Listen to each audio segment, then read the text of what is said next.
This channel does not promote any violent, harmful, or illegal activities. All content provided by this channel is meant for an educational purpose only. এই মুহূর্তে আরো একটা breaking news দিয়ে আপনাদেরকে তৃণমূলকে নিশানা করে ফের বিস্ফোরক দাবি তোহা সিদ্দিকীর। বিজেপি বিধায়কদের এলাকায় মুসলিমরা সুরক্ষিত, তৃণমূল বিধায়কদের এলাকায় মুসলিমরা অত্যাচারিত। অত্যন্ত গুরুত্বপূর্ণ খবর এই মুহূর্তে আমরা কথা বলবো। আমাদের প্রতিনিধি সনৎ আমাদের সঙ্গে রয়েছে।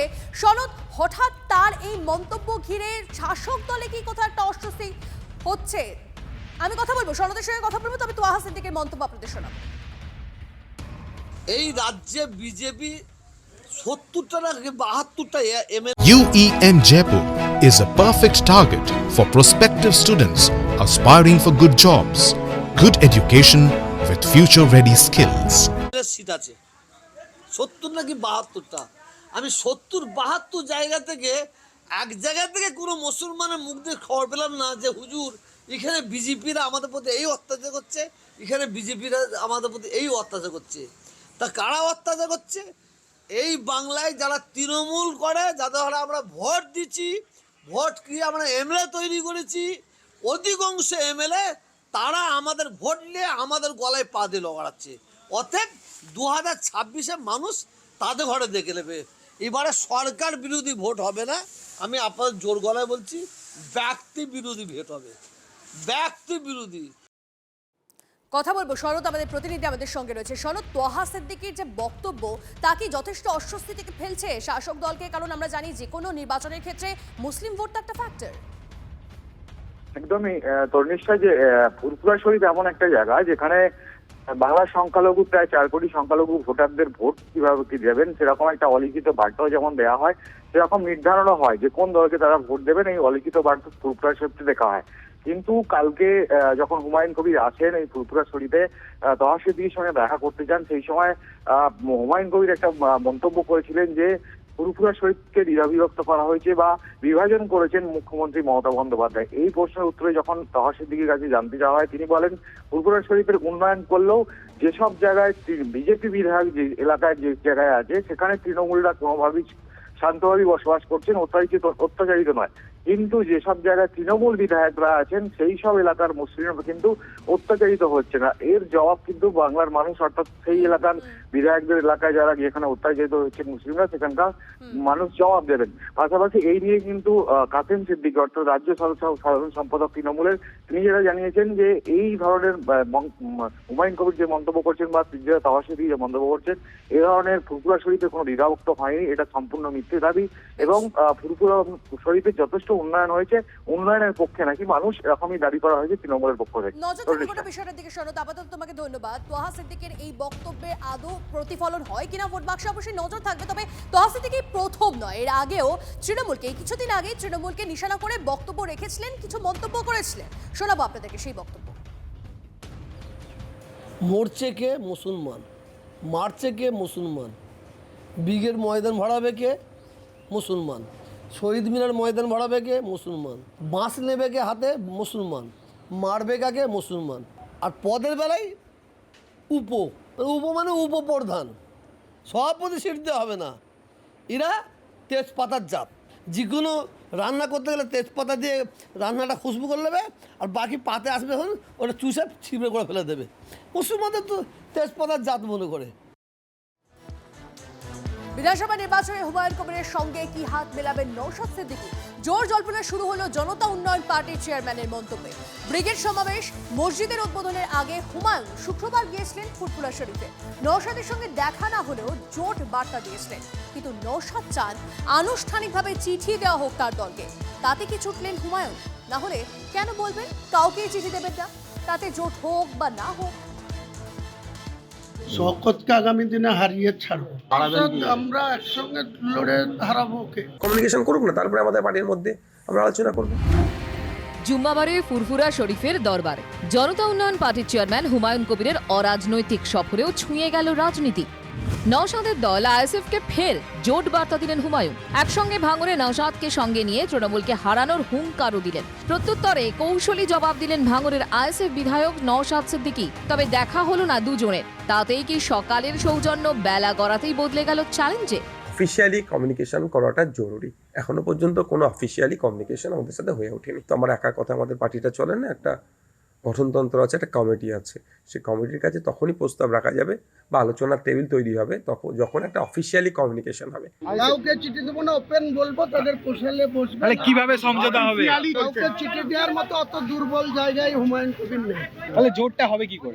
না হলে না হবে। তার ক% ভোট আছে যে তাকে আমাকে লিখিত আজকে যে আসন্ন বিধানসভা নির্বাচনে নওশাদকে পাশে পেতে একাধিকবার বার্তা দিয়েছেন হুমায়ুন, কিন্তু এখন যা পরিস্থিতি তাতে ইগো ঝেড়ে ফেলে হুমায়ুন আর নওশাদ সিদ্দিকী কাছাকাছি আসবেন কিনা সেটা নিয়েই সংশয়। যে উদ্দেশ্যে এসেছে এটা সেই উদ্দেশ্য জায়গা এটা নয়। ফুরফুরা শরীফ দরবার শরীফে কোনো রাজনীতি কেউ করতে পারবে না। যেহেতু ওরা রাজনীতির নেতা আসে, নিজের রাজনীতি কোনো ফয়দা নেবার জন্য আসে বলে অনেকে ভাববে, কিন্তু আমরা ভাববো এখানে দোয়া আশীর্বাদ নেবার জন্য আসে। তোহা সিদ্দিকী নওশাদ সিদ্দিকীর সঙ্গে দেখা হয়নি হুমায়ুনের, কথা হয়েছে দুই পীরজাদা ইব্রাহিম ও সাফের সিদ্দিকীর সঙ্গে। আমি ভাইজানের পাশে ছিলাম, আছি, থাকবো, আমি ওয়াদাও করেছি। জল্পনা চলছে ফুরফুরার একাংশের সমর্থন আদায়ের লক্ষ্যে। পীরজাদা সাফের সিদ্দিকীকে কি হুমায়ুন তার দলে সামিল করতে চাইছেন? সরাসরি জবাব না দিলেও 1 ফেব্রুয়ারি ব্রিগেডের মঞ্চে চমকের কথা বলেছেন হুমায়ুন কবির। বাম কংগ্রেসের সঙ্গে কথা হলো কি? এখনই বলবো না, সময় কথা বলবে। 1 ফেব্রুয়ারি কলকাতার ব্রিগেড ময়দানে দেখতে পাবেন। নতুন চমক থাকবে এই যে জোটের কোনো চমক থাকতে পারে, নিশ্চয়ই। বিভিন্ন দল বিবিধ কৌশল, ফোকাসে সংখ্যালঘু ভোট। পরিসংখ্যান বলছে 2021-এর বিধানসভা নির্বাচনে সংখ্যালঘু প্রভাবিত আসনগুলিতে দুটি ভাগে যদি ভাগ করা যায়, যেখানে 50% বা তার বেশি মুসলিম ভোটার আছেন এবং যেখানে 25% বা তার বেশি মুসলিম ভোটার আছেন, এমন শতাধিক আসনে 90%ই তৃণমূলের দখলে। সম মনোভাবাপন্ন দলগুলিকে পাশে টেনে তৃণমূলের সংখ্যালঘু ভোটেই থাবা বসাতে চাইছেন হুমায়ুন, কিন্তু সেই কৌশল কি শেষ পর্যন্ত সফল হবে? রাজনৈতিক মহলে প্রশ্ন, শেষ পর্যন্ত কি হুমায়ুনের ডাকে সাড়া দেবেন নওশাদ? ইতিমধ্যেই তিনি বামেদের সঙ্গে কথা বলছেন, কংগ্রেসকেও চিঠি পাঠানো হয়েছে বলে নওশাদের দাবি। আইএসএফের প্রশ্নে বাম ও কংগ্রেসের অবস্থান কি হবে? কংগ্রেস কি 2021-এর মতো দূরত্ব বজায় রাখবে? আর যদি বাম কংগ্রেস আইএসএফ একসঙ্গে আসে, তাহলে হুমায়ুনের দলের কি সেই জোটে জায়গা হবে? রাজনীতির সম্ভাবনার খেলা হলেও এই সমস্ত প্রশ্নেরই উত্তর পাওয়া এখনো বাকি। সনৎ মাঝির রিপোর্ট, TV9 বাংলা। পুরুলিয়ায় শাসক দলের পুরোদস্তুর গৃহদাহ, গুচ্ছের অভিযোগ তুলে এক কাউন্সিলরকে দল থেকে ঝেড়েই ফেলল তৃণমূল। অভিযুক্তর পাল্টাতির দুর্নীতির মৌচাকে ঢিল মারায় এই হাল। দলবিরোধী কাজের জন্য তাকে দল বহিষ্কার করতে আজকে বাধ্য হয়েছে। বিরোধীর তো একটা তো প্রমাণ থাকবে আমি কি বিরোধী করেছি, সেই ধরনের তো আমার মনে হয় না যে কোনো প্রমাণ দিতে পারবে।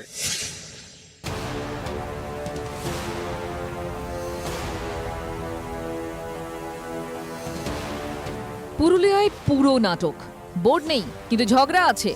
দল বিরোধী কাজ দলের অনুষ্ঠানে না থাকার অভিযোগ। পুরুলিয়ার এক কাউন্সিলরকে দল থেকে বহিষ্কার করল তৃণমূল, কিন্তু যাকে শাসক দল লাল কার্ড দেখালো সেই রবিশঙ্কর দাস তো নেতৃত্বকে পাল্টা চ্যালেঞ্জ ছুড়েছেন। একবার কংগ্রেস এবং দুবার তৃণমূলের টিকিটে যেতেন রবিশঙ্কর। সেই কাউন্সিলরদের বিরুদ্ধে তৃণমূলের অন্দরে ছিল বিস্তর অভিযোগ। এবার তাকে রাস্তা দেখিয়ে দেওয়া হলো। তাতে কি ভবিষ্যতের পথ জটিল হলো? কোনো দলীয় কর্মসূচিতে উপস্থিত হন না, কোনোরকম যে কাজ সেগুলো করেন না। বান্ধবানে দুনিয়ার পোস্টার পড়ছে যার বিরুদ্ধে, সে আবার আমাকে প্রেস কনফারেন্স করছে বহিষ্কারের জন্য। আমি তৃণমূলের কোনো পদে নেই, কিন্তু তৃণমূলের জন্মলগ্নের ওয়ার্কার। 2022-এর পুরো ভোটে পুরুলিয়ার 23টি ওয়ার্ডের মধ্যে 20টি জেতে তৃণমূল। বিজেপি পায় 3টি আসন, কিন্তু 2 বছর পর লোকসভা ভোটে 20টি ওয়ার্ডে লিড পায় বিজেপি। মাত্র 2টি ওয়ার্ডে এগিয়ে ছিলেন তৃণমূল প্রার্থী, একটিতে কংগ্রেস। তৃণমূলের যে পুরো এলাকায় ক্রমশ ধুঁকছে, সেখানে জোড়া ফুলের কোন দলকে কাজে লাগাতে সক্রিয় বিজেপি। আমরা শুনেছি 12 আনা 4 আনার যে ব্যাপারটা, ওনার রবিবাবুর বক্তব্য ওইটাই ঠিকঠাক মতো যারা পৌঁছতে পারে না তাদেরকেই দল বিরোধী আখ্যা দেওয়া হয়। পরিষেবা দিতে ব্যর্থ হওয়ায় পুরুলিয়া পুরো বোর্ডই ভেঙে দেয় পুরো দপ্তর। সেই থেকে পুরুলিয়া শহরের শাসক দল যেন আরও ছন্নছাড়া। দলের প্রতিষ্ঠা দিবসে আলাদা করে কম্বল বিতরণ করে তৃণমূলের 2 গোষ্ঠী। আর এবার বিভীষণের খোঁজ। এই করতে গিয়ে কি গাঁ উজাড় হয়ে যাবে? পুরুলিয়া থেকে তপন হালদারের রিপোর্ট, TV9 বাংলা। যুব তৃণমূল সভাপতির দাদার বিরুদ্ধে অভিযোগ, কাউকে বলে কিচ্ছু হচ্ছিল না। চিঠি নিয়ে তহিদুল রহমান সোজা পৌঁছে গেছিলেন অভিষেক বন্দ্যোপাধ্যায়ের সভায়। 24 ঘন্টাও কাটল না। মন্ত্রী ঘনিষ্ঠ নেতা আত্মসমর্পণ করলেন আর যুব সভাপতি তুলছেন চক্রান্তের অভিযোগ। কেউ মধ্যপ্রদেশে কাজ করতো। বসুন বৌদি, বসুন বসুন, আমি আলাদা করে কথা বলবো। কি হয়েছে, কি হয়েছে, কি হয়েছে? আচ্ছা ছাড়ুন ছাড়ুন ছাড়ুন ছাড়ুন, কি হয়েছে বলুন। কে মেরে ফেলেছে? ঠিক আছে, আমি দেখে নেব। বসুন বসুন, আপনি বসুন, ওনাকে একটু জল দাও। শিক্ষক স্বামীকে ক্লাসরুমে ঢুকে মেরেছে তৃণমূল নেতা ও তার সঙ্গীরা, কিন্তু অভিযুক্ত মন্ত্রী তাজমুল হোসেন ঘনিষ্ঠ হওয়ায় নাকি পুলিশ কোনো ব্যবস্থাই নিচ্ছিল না। এই অভিযোগটাই অভিষেক বন্দ্যোপাধ্যায়ের কাছে পৌঁছে দিয়েছিলেন মালদার হরিশ্চন্দ্রপুরের তহেদা রহমান। এতদিন যে নেতার নাগাল পাওয়া যাচ্ছিল না, শুক্রবার তিনি নিজেই পুলিশের কাছে আত্মসমর্পণ করলেন, কোনো কথা ছাড়াই। অভিযুক্তের ভাই এলাকার যুব তৃণমূল নেতা বলছেন চক্রান্ত। আমার দাদাকে না টানলে আমরাকে বদনাম করা যাবে না, যার জন্যই আমার দাদাকে টেনে নেওয়া। মাস্টারদের নিজেদের মধ্যে মিড ডে মিলের টাকা, কন্যাশ্রীর টাকা, সাইকেল, গাছ বিক্রি থেকে শুরু করে সরকারি সম্পত্তি বিক্রি করে, এটা নিয়েই ওদের মানে টেনশন। এই যুক্তিগুলো অভিষেক বন্দ্যোপাধ্যায়ের কাছে নালিশের আগে কেন শোনা যায়নি? ক্ষমতার দাপটে? বিজেপির অভিযোগ সবই নাটক। তো এখন সেই জিনিসটা ক্যামেরা বন্দী হয়েছে, সুপ্রিমের কাছে অভিযোগটা গেছে, সেই জন্য। অথচ এখানটায় যে ছত্র ছায়া লালিত পালিত হচ্ছে, এখানটায় যে আমাদের মন্ত্রী সাহেব আছেন, উনারই তো সব ক্লোজ সাগরেদ, এগুলো পোষা সাগরেদ। অভিযোগ 11 জনের বিরুদ্ধে। মূল অভিযুক্ত আত্মসমর্পণ করেছে, বাকিরা কি করবে? পুলিশ কি এবার অন্তত তদন্তের গতি বাড়াবে? শুভতোষ ভট্টাচার্যের রিপোর্ট, TV9 বাংলা।